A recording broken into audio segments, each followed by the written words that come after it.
We have a case that we'd like to present with an Australian voice artist who signed a contract to create a text-to-speech voice in 2022, and she agreed to record all the content required and was compensated.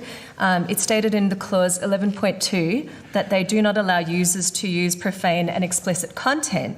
And when her voice and avatar went live in October 2022, she was able to track where her voice was being used and purchased and by which client. So it all seemed really great. However, by May 2023, the next year, 6 people alerted her that an explicit pornography video ad was playing repeatedly on Pornhub, which had her distinct voice, AI voice, saying inappropriate phrases, including, "Are you super feeding your meat?" with pornographic video and images featured. So she was really shocked by this. She went back to her AI producer and said, "I signed a contract that said my voice would not be used for profane or inappropriate content. How did this happen?" And so her producer approached the company and requested the content to be taken down.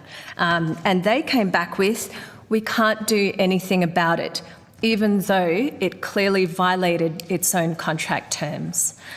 So this is a clear failure in self-regulation. So even though she consented to recording her voice and she was remunerated, she was compensated for all the work she recorded, there was no control over being able to take back the work that had gone out. And so that was a real issue of concern for her, and is a real issue of concern for all of us voice actors, because when there's no control at hand, our voices, my voice, Simon's voice, everyone's voice can be replicated and be made to say whatever, people want us to say, and there's no control or regulation over that. So this voice actor said she never realised her voice could be used in this way. She thought it was an ethical company using ethical means to create a text-to-speech voice, and without proper regulation in place, any voice could be used for any agenda, and that's what we're really concerned about, and we need safeguards in place to protect the ownership of our voices so that this doesn't keep continuing. Yeah.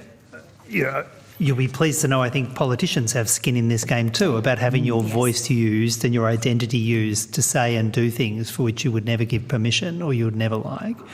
And so the concerns you raise, I think, have multiple sort of echoes throughout the rest of society.